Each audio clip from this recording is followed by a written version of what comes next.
नन सॻियूं में Sindh education foundation के साकार से ॻोठ मोहम्मद सिद्दीक मंगणे जो जे मज़र मॉडल एलिमेंटरी स्कूल में सकाफ़ती रियाड़े के हवाले से पुरवकार तकरीब मुनाक़िद कई वई। उन हवाले से ॾिसूं था मज़र अली मंगणे जो जी ही रिपोर्ट। ये तो मरान टीवी के सॾ ते सकाफ़ती डे मज़र मॉडल एलिमेंटरी स्कूल जो सिंध एजुकेशन फाउंडेशन के तावन से हलंदड़ है उते मल्हायो वियो है।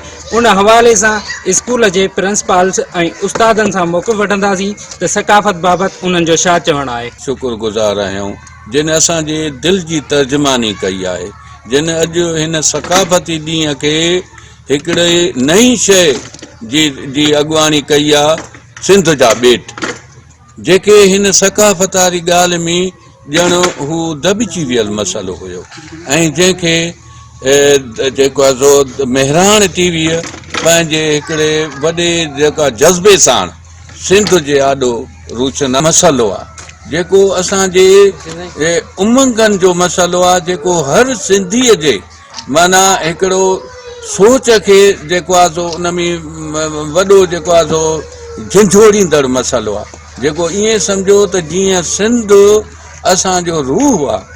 क़ौमी सकाफ़त जो ॾियारो पंहिंजे school Mazhar model elementary school में मल्हायो आहे। मेहरान टीवी वारनि जे तवसल सां मल्हायो, उन्हनि जे सॾ जे करे मल्हायो आहे। असीं उन्हनि जा बेहद शुक्र गुज़ार ऐं जिन जो नारो आहे त ॿेट बचायो।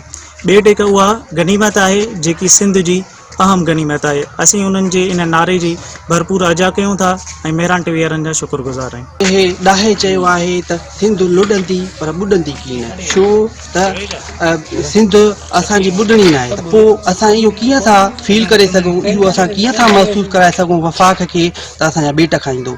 छो त मां इन इहे बेत खे यादि रखंदे कॾहिं कॾहिं रोई पवंदो आहियां त हीअ सिर्फ़ु माना सिंध ॿुॾंदी पर लुॾंदी पर ॿुॾंदी न, छो पोइ असां उनखे छो ॿुॾणु ॾियूं, आख़िर उहो असांजो ॾोह कहिड़ो आहे। उन खां बाद हिकु शाइर मां चवंदुमि त रत देस तुंहिंजे राह में जे फुड़ो फुड़ो थी वही वञे, तुंहिंजो बि कर्ज़ लही वञे, मुंहिंजो बि न। तो मज़र मॉडल एलिमेंटरी स्कूल के उस्तादन जा सकाफ़त बाबत मौक़िफ़ ॿुधो। कैमरामैन अतर अली मंगणे जो सां गॾु मज़र अली मंगणे जो मरान टीवी सॻियूं।